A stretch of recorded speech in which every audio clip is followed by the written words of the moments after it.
आहे आणि आश्वासनं देऊन गेली, मात्र यावरती तोडगा निघालेला नाही. आता आम्ही काढणार तोडगा. आम्ही शांततेत मुंबईला जाणार.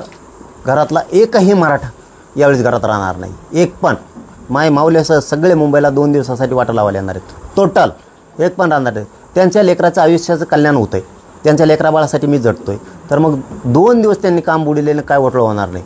म्हणजे नोकरदार वर्ग असेल, आमचा व्यावसायिक वर्ग असेल, आमचे शेतकरी मराठी असतील, गरीब मराठी असतील, डबेवाले असतील, माथाडी कामगार असतील, छोटे छोटे व्यवसाय करणारे रिक्षा टेम्पोवाले असतील, जीपवाले असतील, एस टी ड्रायव्हर असतील, कंडक्टर असतील, टेम्पोचे ड्रायव्हर असतील, परत त्या ट्रकचे असतील, सगळं बंद ठेवणार आहेत. दुकानंसुद्धा गावगावचे सगळे व्यवसाय बंद ठेवून 2 दिवस लोक सगळे वाटा लावायला येणार आहेत. 29 ऑगस्टला मी मुंबईत 10 वाजता बसलो ते मराठी मला आशीर्वाद देऊन येणार आहेत. सगळेचे सगळे मुंबईत येणार आहेत आणि मराठ्यांना आव्हान आहे. होतं ना भविष्यात असा मराठ्यांचा विजय होणार आहे. ऐतिहासिक ह्या शेवटच्या लढ्यात तुम्ही स्वतः साक्षीदार व्हा. प्रत्यक्ष येऊन सोशल मीडियावर बघून, टी व्हीवर बघून उपयोग नाही. प्रत्यक्ष आपली शक्ती काय ती दाखवायची. कारण हे अथांग